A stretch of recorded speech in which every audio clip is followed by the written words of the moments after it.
Welcome back to the program. One of the stories that cropped up while I was off on my staycation last week has to do with a man who's been charged with promoting hate. This individual is out of Saskatchewan, and he's the self-proclaimed leader of the Canadian Nationalist Party.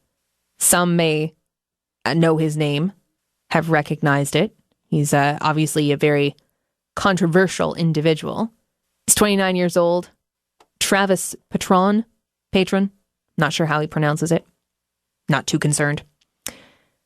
He allegedly spewed out some pretty hateful messages in some online videos. These date back to, I believe, the summer of 2019, June 2019. Initially, when the reports went into the RCMP about these allegedly anti-Semitic videos on YouTube. And now, more than 2 years later, finally charges have been laid in the case. Joining me on the line to talk a little bit more about this process, what we know now about the case, and where we sit with this, and the importance of moving through this process, is Fareed Khan, founder of Canadians United Against Hate.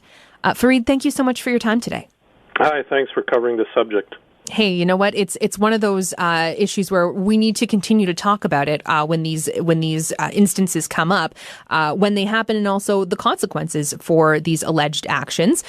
So, Fareed, if you wouldn't mind, kind of take us through, what's gone on here with the leader of this so-called party, because this is a story you've been following very closely.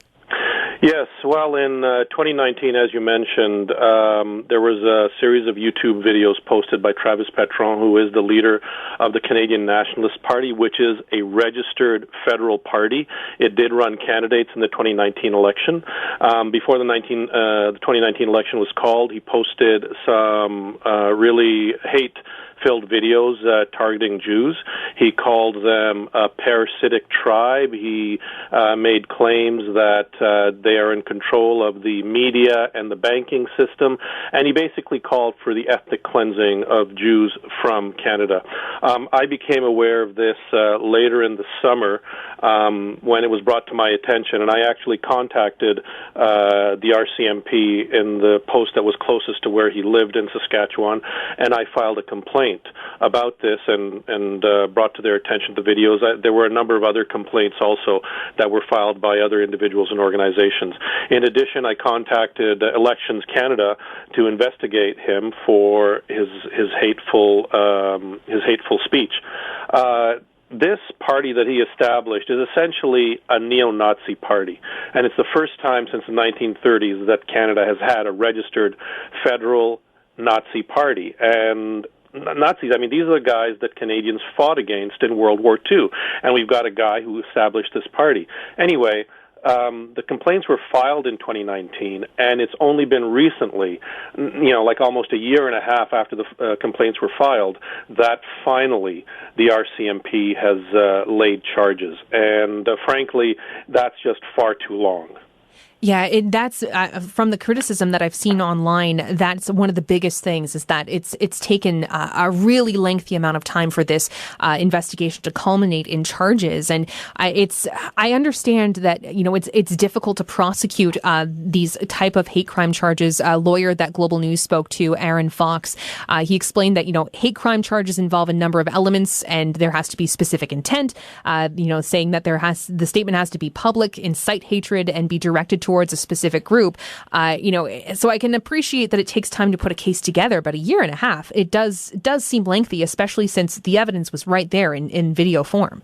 Oh, yes. I mean, the evidence was easy to access. I'm not sure if it's been removed. But the thing is that part of the problem with the way hate crimes are prosecuted in Canada is that it requires the sign-off, a political sign-off by the Attorney General of the province where the crime was committed. So basically, it becomes a political process as opposed to a legal process. And frankly, that shouldn't be the case. It should be left up to Crown attorneys in the regions where the crimes were committed to make that decision. And if that political layer was removed, then I think we would have more hate crime charges filed against people who do commit either hate speech or actual hate crimes. So there's clearly a major flaw in the process which needs to be changed. It's good that, we can have these conversations, and I'm glad that, this case is making its way through the courts. The allegations will be tested in court. But it is, it's so disheartening that these incidents keep happening. But I'm glad that we can, draw attention to it when they do happen, and inspire discussion and highlight how atrocious this type of behavior is. Well, it truly is. And I think Canadians have to ask themselves, do they want legislation that is hampered by a political process, or do they want legislation, hate crime legislation, that's actually there to protect the people being targeted?